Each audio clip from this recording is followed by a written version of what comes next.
It's time now for the award-winning #1 local talk show in Northeast Pennsylvania, The Sam Lesante Show. Now here's your host, Sam Lesante. Well, folks, 'tis the season to be jolly, or 'tis the season to be depressed, or 'tis the season to be happy. Around this time, folks, we all get what we sometimes call them the winter blues, a little sad, a little happy. There is a disorder called Seasonal Affective Disorder. And if you recall, last year, we had my very good friend, Dr. Phil Benyo, on the show. We talked about it. So today, we're going to talk about the seasonal affective disorder. And there are distinctions, I guess you'll find out in the show, between depression, is it a seasonal disorder, or whatever. And hopefully today, we can make you feel good after the show. Philip, how are you? Sam, it's always a pleasure to come here and help you boost your ratings. Boost your ratings up. You know, we were talking before the show. You were with us going back to when we were on 309, right? Yep. So we're looking at 17, 18 years you've been doing the show. It's unbelievable. And the good news is we love you. The bad news is if your ratings continue to go up, you're going to be off the air. No, it's certainly, since we went on HD, on channel 513 as well as 13, it's amazing how many more viewers that are watching us, okay, and I'm sure you're hearing that. How's the family? Family's good. They're getting bigger. We, of course, have 5 children, and by this summer, God willing, we'll have 7 grandchildren. Now, I don't know how that happened, but it's just, I feel like I'm in The Lion King. But don't they change your life, though? I mean, there's no doubt. Yeah, they are game-changing. It really puts things in perspective. Yeah, it's just a thrill, we're blessed with 3 grandchildren, so you know how it is. Okay, we talked last year, and every year around this time, Phil, we get some people, get sort of depressed, or the winter, the whole bit. So what is seasonal affective disorder? Well, seasonal is straightforward. We're in the midst of winter. Your affect, Sam, is your mood. And so affect, you can be happy, or in this case, sad or depressed or winter blues. Now, it happens to be that this particular time of the year is ground zero for the seasonal affective disorder. It is most common in January and February because it's related to darkness. When I leave the house, it's dark. When I come back from work, it's dark and it's cold. You don't get out as much. And so you can fall into a depressive-like state that has certain symptoms associated with it. Okay, so now,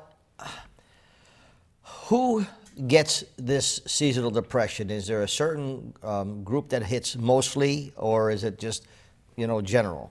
It can be generalized, but if you play the odds, you're going to see it in a younger individual, which is kind of surprising. You'd think it would affect the older folks more. And we see it in women a lot more than we do men.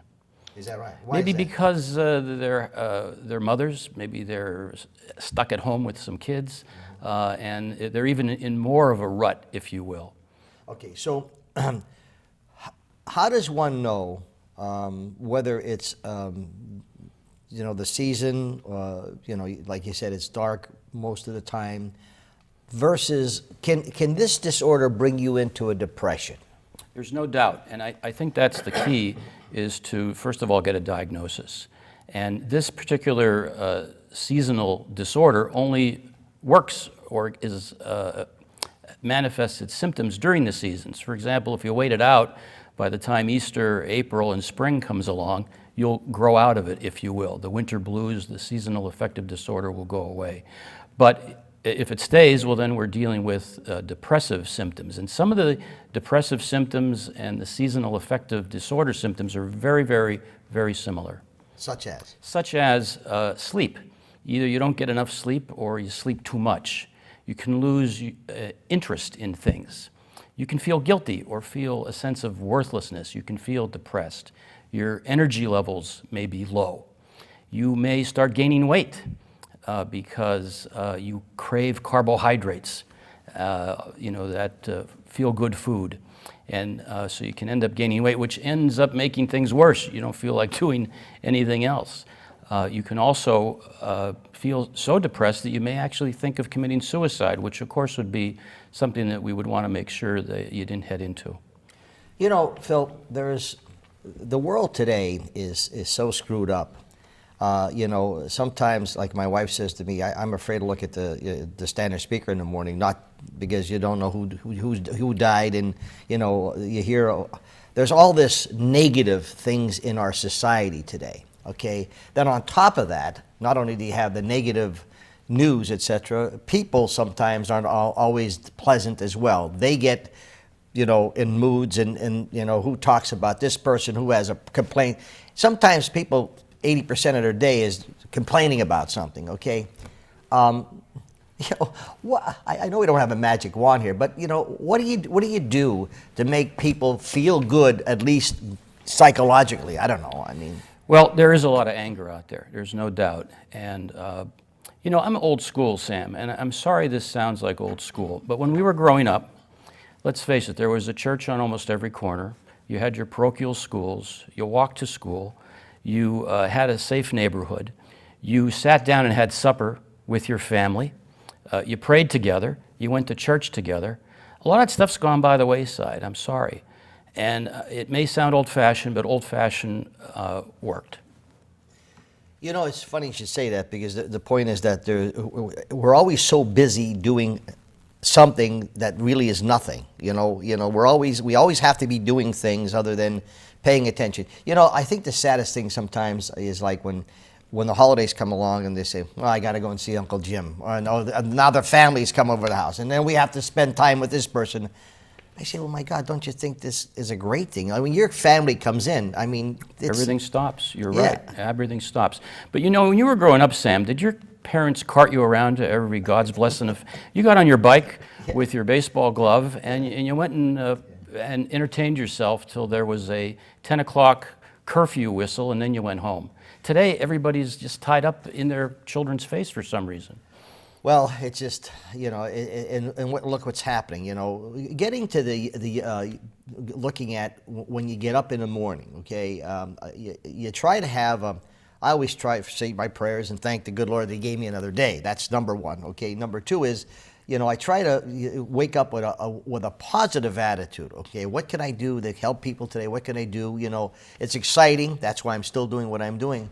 What do you say to people that don't have a purpose, And sometimes, what am I, no one cares about me or whatever, I'm lonely or whatever. Yeah, that is difficult. And in today's society, they think there's a pill for every ill.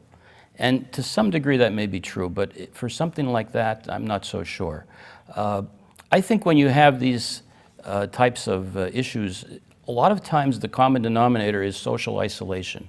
And you need to get out, and you need to be with people, you need to mingle, you need to volunteer, you need to make a difference, because you will. We're like billiard balls that hit each other. When you just hit one, it hits another, hits another, hits another. All the time we see it. I try to stay away from negative people. It bothers me because you're trying to be positive, and then you have a person, you say, I'm not going to be with that person because I know that they're going to complain all day, or if we're at dinner, they're going to complain all night, and and it just like it brings everybody down. Now, God bless them. What else? What do you say to these people who are constantly, always complaining, or they have a problem? And no matter, I saw Jim today. Well, Jim did this. I saw Mary. Well, did Mary have this? It's always negative, negative, negative. I think attitude is so very important, especially around this time where you have this season. How do you stay, motivated? Well, it's tough, and I think for those that have difficulty with relationships, they should go out and sometimes see. If they think life is worse, it always can be worse than what they think. And by getting out and doing some volunteer work, going to the hospitals perhaps, visiting someone at a nursing home, you can just realize the difference you can make by just making a small difference. Boy, that's an interesting thing you said. You being a doctor and seeing, you see it every day. You just said you sign 3 death certificates a week. Yep, believe it or not. How does that... you have the patients that come in, and you have to be, you're always upbeat, which I don't know how you do it, because you see a person that is either going to be well, or what's down the road, etc. But you're always so upbeat, with that. Does it take an effect on you? Well, you know what, Sam? I grew up in a corner grocery store, Andy's Market, and my father, God rest his soul, someone would come in and say, so and so died. Andy, put a meat tray together and send it over to their house. My father would do that, and he'd turn to me and say, why didn't they send him the meat tray when he was alive? Isn't that the flowers? That's the same thing with flowers. I used to send my mom, my wife, and I used to send her mom, and even to today, on my wife's birthday, she sends her father flowers, and we used to send her mom flowers. But give me the flowers now that I'm alive, okay, instead of when I'm dead. And you know what, Sam? Nothing is more grateful. Getting back to the negative people. Yeah. Nothing is more grateful when you do a random act of kindness, whether it be opening a door, buying someone coffee. You know, I bought someone coffee about 2 years ago. They still remember that. Is that right? Absolutely. Especially with you, you're pretty tight with that pocket. So I mean, all these things that you put together, if you try to have get up with a positive and look for good things, helps you with this affective disorder. Now, folks, I'm talking to Dr. Phil Benyo. He's on every day. It's Your Health. He and his son and his wife, they do a great job. And you can certainly go to our website for those of you who don't have the cable, which you should, on ssptv.com. We'll be back right after this message. Thanks for staying with us, folks. You're watching the Sam Lesante Show. Remember, 24/7, you can watch us on Channel 13 in Hazleton, as well as 513. We're high definition. And so nice to have all you high-definition people watching us. We appreciate that very much. My email, sam@ssptv.com. Folks, I'm talking to my good friend, Dr. Phil Benyo. You watch him every day on our Channel 2 on It's Your Health with his son, Philip, and his lovely wife. We're talking about seasonal affective disorder. This is the time where some of us get a little we call them winter blues. What do we do? How do we make ourselves feel better, if we have this? So the seasonal affective disorder, how do we diagnose this? Right. Good question, Sam. And first of all, recognizing those symptoms are out there. A lot of people sometimes don't admit to themselves that they don't feel well. And that's the first thing, is to recognize it and to seek help. The other major issue is to make sure it's nothing else. You could be anemic. Your thyroid could be off. You could be a diabetic. There may be a physical reason other than this disorder to account for your symptoms. So getting a physical exam, maybe some blood work.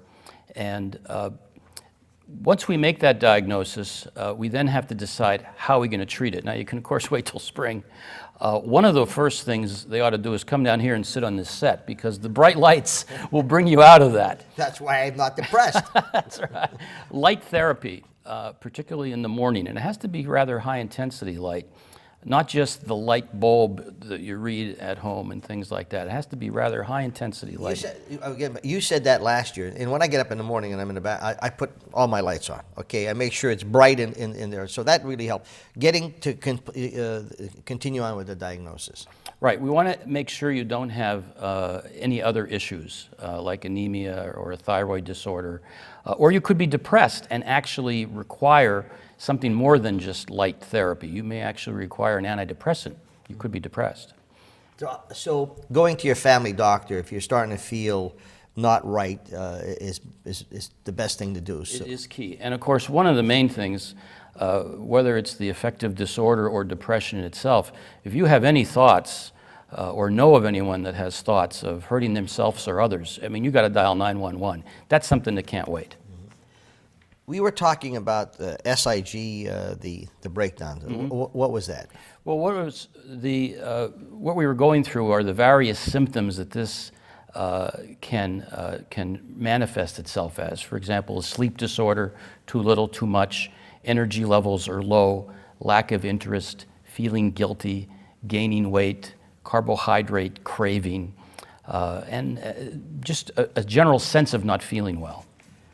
Sometimes, my father used to say, if you think you're sick, you're going to be sick. Don't talk yourself into things, I remember laying on the couch, come on, get up, not that he had no compassion, but, when you start putting yourself into a positive mood, you can sometimes people say, well, the winter's here, that's going to be it, it's going to be terrible, we're going to be this, you talk yourself into that. Is there such a thing as doing that? Absolutely, especially around this neck of the woods. Now, this has been a mild winter, yeah, thank but if God. You recall last time, around November we had several inches of snow, and we felt socked in. Yeah. And that was particularly a bad year that you'd be susceptible. There is some evidence, Sam, that there may be a chemical imbalance involved with this syndrome, just like depression. It may involve issues with what we call serotonin. The levels could be lower, and we know that serotonin levels, which are our battery, those levels go low as darkness is more manifest than daylight. And it can also involve a chemical called melatonin. Melatonin levels increase in darkness. And melatonin, of course, is something that is a natural sleep aid. You know, you're talking about doing things. You know, your son and Dr. Kislin have Cloud9, okay, and doing some exercising. I mean, not going crazy, trying to be, but just gradual exercising and getting. I think that's also good for the body, isn't it? Oh man, Sam, if there's one prescription I would write for it, would be exercise. Exercise, first of all, you'll drop a couple pounds, you'll look and feel better, you'll have more energy, you'll sleep better, and plus energy, besides exercise, you end up getting these endorphins secreted in your brain, which are morphine-like substances that make you feel great. Another thing, well, your son and Dr. Kislin and Cloud, they're doing a great job down there. I mean, and it's a program that I think that it's a gradual program. You know, it's not like, you have to be, it's a welcoming place, okay? Right. I've gone down there, and they have a machine for your little finger if you just want to exercise that, and you can Don't you feel better when you're? There's no doubt, and plus you see other people, and I may get into rock climbing eventually. They have some rock. Well, I want to see that.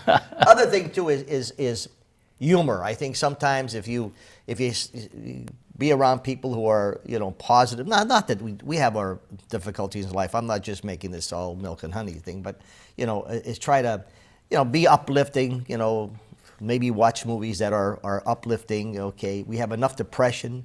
We have a lot of our friends who pass away, that, et cetera, and you get hit, and then all of a sudden you have a tendency of going down. The idea is to try to make yourself go up, okay? Right. So, Dr. Phil Benyo, what's this prescription of trying to make us go up, okay? Yeah, well, laughter is certainly the best medication that I could prescribe, and, it's another interesting thing you pick up on, Sam. We talk about a pill for every ill.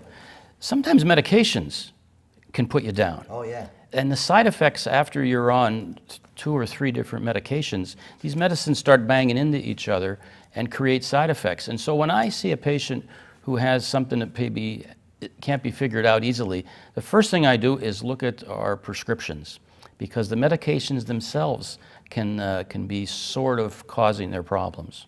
Okay, so I feel like I'm getting a little depressed, and thank God we have a mild winter. I mean, like we're taping today, the sun is out, which is, it's cold, but at least it's bright outside and it's clear, etc. And so hopefully we don't have that many people getting affected, the seasonal affective disorder. But once it gets cloudy outside and it snows and it's damp and it rains, and then now I have to to do something to stay, either whatever. Exercise, whatever. So the gloom and doom days come in. What do I do?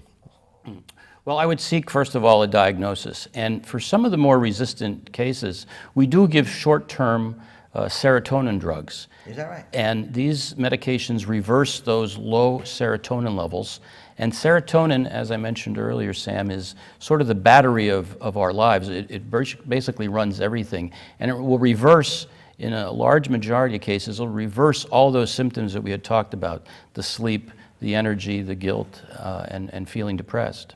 You're talking about side effects. I think the sad thing that I always concern myself, and when a person becomes a little negative or they're feeling down, they become grouchy, they become grumpy, they become quick to snap. Even maybe with their spouses or their children or their friends. It seems like they're in quicksand. And the more that they're getting upset, the deeper they're getting into this disorder, okay? Exactly. And that goes to the social isolation,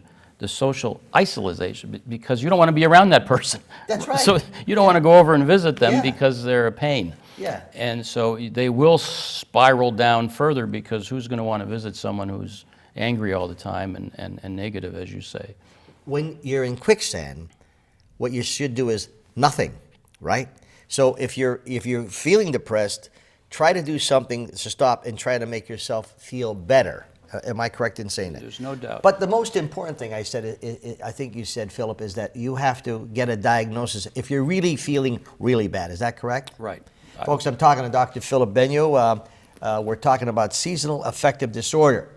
Now, there's ways that you can make yourself feel better, okay, light, etc., as the good doctor says. But if you're feeling really bad, before you pick the phone up and start complaining to someone or bitching to somebody, think about what it's going to do to you. It's going to bring you down. Am I correct in saying that? You know, you want to be positive. We'll be back right after this. Welcome back to the Sam Lesante Show, folks. Remember, 24/7, ssptv.com. You can watch all of our shows, including It's Your Health with Dr. Philip Benyo, and he's my guest today. We're talking about seasonal affective disorder. Once again, what is seasonal affective disorder? Well, it typically will occur in January and February. This is ground zero for that syndrome. It goes beyond winter blues, where you feel tired, weak, carbohydrate craving, weight gain, feelings of guilt, worthlessness, sleepy, lack of energy, and the list goes on and on. So, once again, to help people who feel that they're doing this, what are some of the helpful hints that you would have for them? Get out of the house. Get in the light. If you're going to use light therapy, and if you go online, there's a whole page of light therapy boxes that you can get. Use them in the morning, not at night. And again, assess yourself if you're feeling like hurting yourself or others, and if you know of someone who has those feelings, that's an emergency. You got to get help, like 911 help. Don't let that sit around and go off and have a catastrophe on your hands. How about trying to be positive in life? Positive in life is the key. And, you know, I think we're men of faith. And I think sometimes that may be a part of your life that may be missing. And you may need to reassess that in today's society and maybe restore your belief in a higher system. You know, I'll tell you what, I speak to a lot of seniors as well as you, and the first thing they're saying is prayer to them is so very important to them, okay? And for those people who do not have a faith, and I don't care what it is, I always say, Philip, I feel sorry for them. I really do. Particularly people who do not take their children to church, that they should, no matter what denomination, you know, they are doing such damage, I feel, okay? And I'm not lecturing here, but I think that's part of, you know, making life worthwhile. You know, it's almost part of this. You can't say that because you have to be politically correct today. And that's why I fall back on saying I'm old school, and old school worked. Yeah, it's a shame you have to feel this political correct stuff is a lot of nonsense to me. We grew up. I think the country is I don't know. It's just sad. You know, it was Christmas. Yeah. And you can't say Christmas today? Give me a break. Yeah. Well, that's what when you let the silent majority, I think, is out there. I'm just hoping that people begin to feel better because the news is always a disaster. And if you're depressed, just listen to the 6:30 news at night, and then you get even more depressed. So the idea is we try to watch comedies, we try to do this, staying positive, important, okay? But when should they come to their family doctors? I think when they have these symptoms, they have to make sure they don't have a major depressive disorder that could be treated and should be treated. They need to make sure they don't have another medical condition that mimics some of the symptoms they're describing. And that's critical. It's particularly if you let this disorder really get bad, it can go into depression. No doubt, no doubt. Philip, it's always nice seeing you. It's always a pleasure. Okay, Sam. And then tell Philip and your wife we said hi. And remember, the ratings get more than the Sam Lesante Show. You're off the air. No, we really appreciate you. Do a great job. Folks, Dr. Philip Benyo, check him out at Your Health.